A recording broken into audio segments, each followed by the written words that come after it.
अस्सलाम वालेकुम। अच्छा भाई, टॉपिक का नाम है सेल्फ फ्रैक्शनेशन, जो कि बहुत आसान और सिंपल सा एक टॉपिक है। ये एक ऐसा मेथड है जिस मेथड की मदद से आज हम सेपरेट करेंगे सेल ऑर्गेनेलिस को और सेल के कंपोनेंट्स को। सेल के ऑर्गेनेलिस और सेल के कंपोनेंट्स को सेपरेट करने वाला जो मेथड है ना, उसको कहते हैं सेल्फ फ्रैक्शनेशन। अब जितने भी ऑर्गेनेलिस होते हैं, जैसे माइटोकॉन्ड्रिया हो गया, गोल्जी अपरेटस हो गया, एंडोप्लाज्मिक रेटिक्यूलम हो गया, लाइसोसोम हो गया, इन सबको सेपरेट करेंगे। मतलब ये सारे के सारे सेपरेट होंगे on the base upon size और डेंसिटी। मतलब डेंसिटी और साइज के लिहाज से सारे के सारे कंपोनेंट्स ऑर्गेनेल्स को सेपरेट करने वाला जो मेथड है, they are called self fractionation है। अब सेपरेट करने के दो स्टेप्स हैं। पहले हम होमोजीनाइजेशन करेंगे, फिर हम सेंट्रीफ्यूगेशन करेंगे। होमोजीनाइजेशन का मतलब क्या है? हम एक ऐसा मटेरियल बनाएंगे जो होमोजीनेट होगा। होमोजीनेट का मतलब एक जैसा। आपने कोई भी सेल का या टिश्यू का पार्ट लिया, आपने उसको होमोजीनेट बनाना है।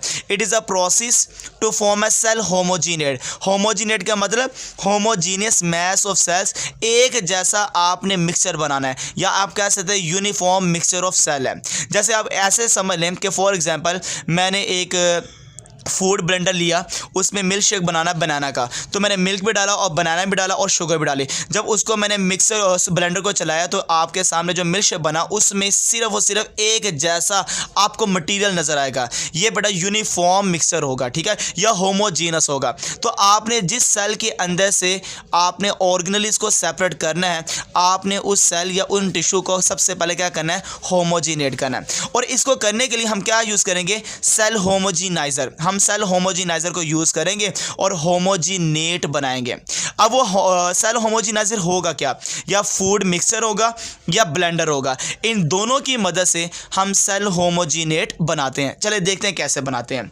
हम सबसे पहले क्या करेंगे? ग्राइंड करेंगे सेल्स को in a suitable medium with correct pH, ionic composition, temperature. हमने इन चीज़ों के लिहाज से हमने सबसे पहले सेल्स को ग्राइंड करना है एक सूटेबल मीडियम के अंदर। और इस जगह पर एक और भी चीज़ होगी, उसका नाम क्या होगा बेटा? एंजाइम्स। और वो एंजाइम का एक ही काम है, जैसे काफ़ी ज़्यादा एंजाइम जो प्लांट के सेल्स होते हैं ना, प्लांट के सेल आपस में जुड़े होते हैं, उनको जोड़ने वाला सिमटिंग सब्सटेंस होता है, उनको ब्रेक करने के लिए हमें एंजाइम की ज़रूरत भी पड़ेगी, क्योंकि ग्राइंड करने के लिए एंजाइम का भी रोल होगा। जैसे पैक्टिनेज एक एंजाइम है जो डाइजेस्ट करता है middle lamella among plant cell. एक प्लांट सेल दूसरे प्लांट सेल के साथ अटैच होता है, उसके जोड़ने वाला कौन होता है बेटा? केमिकल होता है। उस केमिकल को कहते हैं सिमटिंग सब्सटेंस। इस केमिकल को ख़त्म करने के लिए, तोड़ने के लिए हमें किसकी ज़रूरत है बेटा? पैक्टिनेज की। हम इसको डालेंगे तो ये बेटा इसको ब्रेक कर देगा।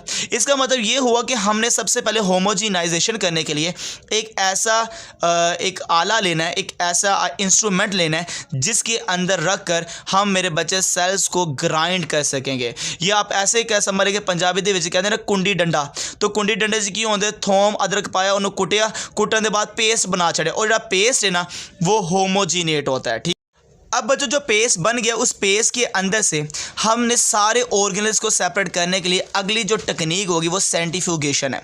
सेंट्रीफ्यूगेशन एक ऐसी टेक्निक है, एक ऐसा प्रोसेस है जिसमें सेपरेट करेंगे सब्सटेंसेस को on the basis of their size and density under the influence of centrifugal force. तो सेंट्रीफ्यूगल फोर्स लगाकर और साइज और डेंसिटी के लिहाज से हमने अब सेपरेट कर देना है किसको बेटा? सब्सटेंसेस को। ये ऐसी है जो घर में यूज़ करने वाला जो स्पिनर है ना, स्पिनर जब आप चलाते हैं तो कपड़ों से जितना पानी होता है वो सुराखों से बाहर निकल जाता है।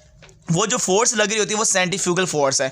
ऐसी फोर्स की मदद से हमने साइज और डेंसिटी के लिहाज से सेपरेट करना सब्सटेंस को, दे आर कॉल्ड सेंट्रीफ्यूगेशन है।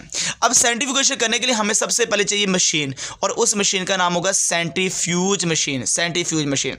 अब होता क्या है? हमने सारा का सारा जो पेस्ट बनाया था, जो हमारे पास सेल कंटेंट आ चुका है होमोजीनेट, हमने उसको टेस्ट ट्यूब में डाल दिया। तो content of cells are kept in tubes, हमने ट्यूब्स के अंदर डाल दिया। अब इस ट्यूब को घुमाएंगे और घुमाने के बाद सेंट्रीफ्यूगल फोर्स एक्सर्ट करेंगे, और एक्सर्ट करने के बाद आप देखेंगे कि सारा मटेरियल जो सा होगा वो सेपरेट हो जाएगा, नीचे बैठ जाएगा, और इस मेथड को कहते हैं दे आर कॉल्ड सेंट्रीफ्यूगेशन है। सेंट्रीफ्यूगेशन दो तरह की होती है, एक है डेंसिटी ग्रेडियंट सेंट्रीफ्यूगेशन, एक है डिफरेंशियल सेंट्रीफ्यूगेशन। दो तरह की टेक्निक है, आपको मैं पहले बता दूं। एक है डेंसिटी ग्रेडियंट सेंट्रीफ्यूगेशन, एक है डिफरेंशियल सेंट्रीफ्यूगेशन। अब डेंसिटी ग्रेडियंट सेंट्रीफ्यूगेशन क्या है? देखिए ज़रा गौर से सुनेगा और पॉइंट को समझेगा।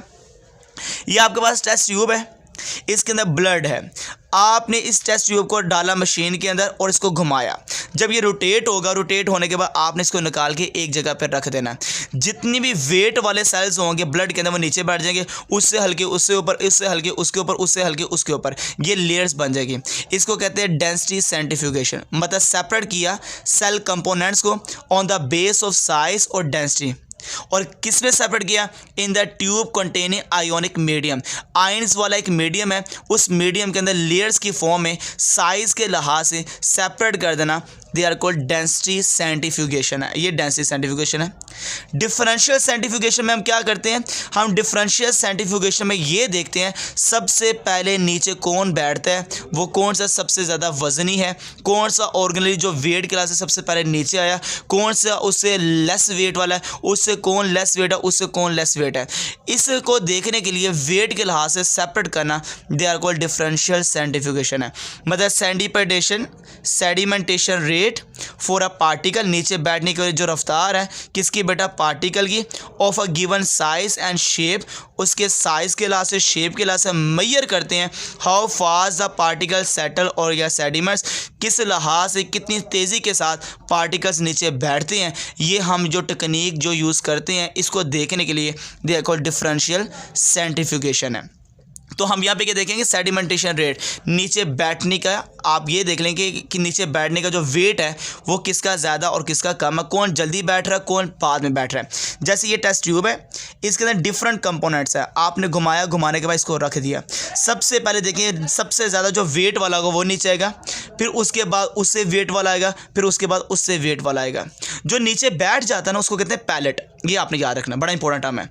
जो नीचे बैठ गया देयर कॉल्ड पैलेट, मतलब ऐसा कंटेंट जो सेडिमेंट हो गया in the bottom of the tube, जो नीचे बैठ गया, ऐसे को कहते हैं सेडिमेंट को, देयर कॉल्ड पैलेट है। और जो अभी ऊपर तैर रहा है उसको कहते हैं सुपरनेटेंट, मतलब ऐसा कंटेंट जो रिमेन सस्पेंडेड है, अभी तक ऊपर मौजूद है, above the sediment in the form of liquid, liquid की फॉर्म में ऊपर मौजूद है, नीचे बैठा नहीं है, दे आर कॉल्ड सुपरनेटेंट। तो जो नीचे बैठता जाएगा, जो नीचे बैठा हुआ नजर आएगा वो पैलेट होगा, जो ऊपर नजर आएगा देखो सुपरनेटेंट है। तो सेंट्रीफ्यूगेशन जिसकी मदद से हमने दो टेक्निक निकाली है, डेंसिटी के लिहाज से और डिफरेंशियल सेंट्रीफ्यूगेशन, जो कि बहुत आसान और सिंपल सा ये टॉपिक था।